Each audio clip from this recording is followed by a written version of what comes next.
religions, yeah? He's a bit of a crazy guy trying to like attack religions and blame everything on religions and stuff, and there's no proof for God. Yeah. Let me address two things here. First and foremost, we are brought up thinking that everything that we must verify has to be touch and feel. Yeah. But let me tell you something. If God could be touched and felt and seen, would that be God? No, what you mean. Would that be It God? wouldn't really be a test of belief, would it? Because you would know. It's not even just a belief, because God actually says there's good reasons to believe in Him. For example, look, do you believe you had a great grandma? No. Do you believe you had yeah, but I mean, there's obviously, I know that because obviously I'm here now. Exactly. Yeah, but that's exactly the point. Have you ever seen your great grandma? You don't have access to her DNA. I know scientifically, I would have to have one to be here. How? Well, I don't know. See, that's the point. Using the terminology here, scientifically, you have no clue. You have no clue. Scientifically, you're just dumb on this position. Or we're dumb on this position, because what does science say? Science say we can only verify the physical world and things that we can touch and feel. This is a non-verifiable thing. Yeah. The only way you know you got a great grandma is because you're here. You've made a logical, rational decision, not based on the physical world, based on necessity. If it's necessary your great grandmother existed in order for you to be here, you can't see her. But if someone says she never existed, you say, "Get lost, man! You're crazy." Do you see my point? Yeah. So the point is, we don't need physical evidence all the time to come to conclusions. Exactly the same thing with God. As you said, cause and effect, creator and created. Let's put it this way. Everything in the universe, dude, that begins to exist, okay, if I just popped like this, here I am, I just popped into existence, has a cause. You know it must have came from somewhere. Everything that starts to exist, always has a cause.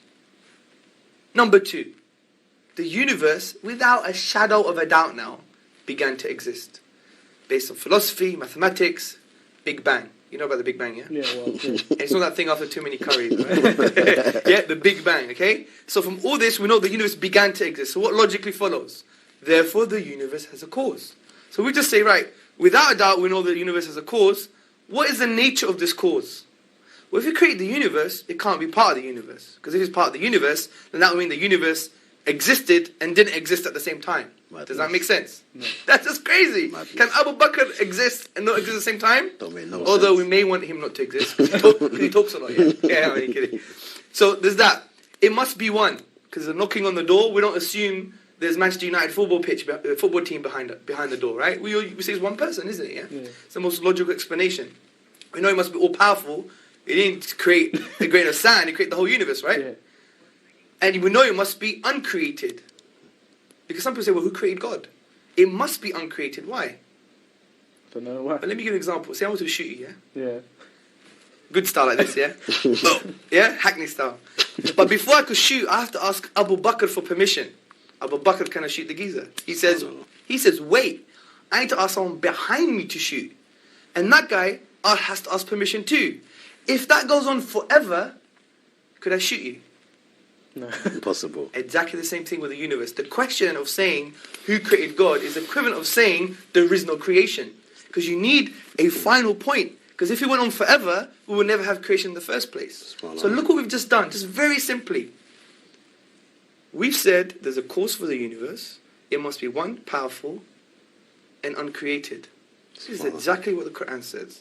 قُلْ هُوَ اللَّهُ أَحَدٌ Allahu Samad, lam yalid wa lam yulad wa lam yakul lahu kufuwan ahad. Say God is one, unique, eternal, self-sufficient. He begets not, nor was he begotten. He's uncreated, and there is nothing like him. He's immaterial. He's outside of the universe. Yeah. So just using our aql in Islam is our intellect, reflection, as the Quran always tells us to reflect. He uses the word yatafakkarun, for those who reflect, because the Quran is for reflecting human beings.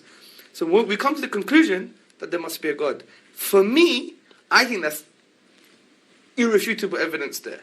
Yeah. We could even go slowly through it again, because they were very basic concepts, weren't they? Yeah. So there's evidence for it. Yeah, there's evidence for it.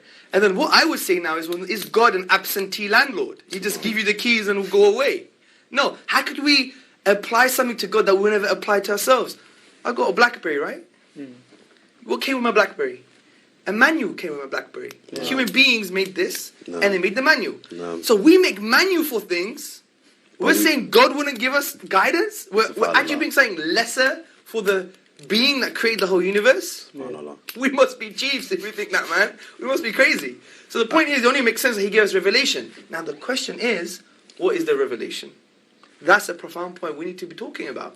Sorry to cut you there, because we've got a few callers, inshallah ta'ala. Assalamu alaikum wa rahmatullah. Wa alaikum salam. My name is Ikra and I'm calling from London. MashaAllah. MashaAllah, Hamza, you're an inspiration for us all, and I have a question for Brother Gregory. Your general views on the way things are very Islamic, which is really impressive, as you believe in one God and your views on the hijab, etc. And I'm just intrigued to ask you, what is holding you back from being a Muslim? And do you see yourself as being one? I'm not ignorant to the idea. I mean, I'm slowly learning. I'm not going to lie, I don't know a lot about the religion. I wouldn't say 100% I feel that I'm going to convert, but even though, like, for example, he's given me very good evidence to suggest there's a God, but sometimes you have to believe something 100%. Just to be sure, man. I'm quite doubtful about anything. I'm so indecisive about everything. I go in the shop, I don't know what to buy. So for me, maybe more than the average person, it might take a bit longer to be 100% sure of what path I want to take. I mean, I understand that obviously you shouldn't really take long. Death is promised to every man at the end of the day. Do you know what I mean? So obviously I want to try and find the right path as quick as possible. I mean, that's what I'm trying to do. I'm young, I'm just trying to learn and, hopefully find the right path, really.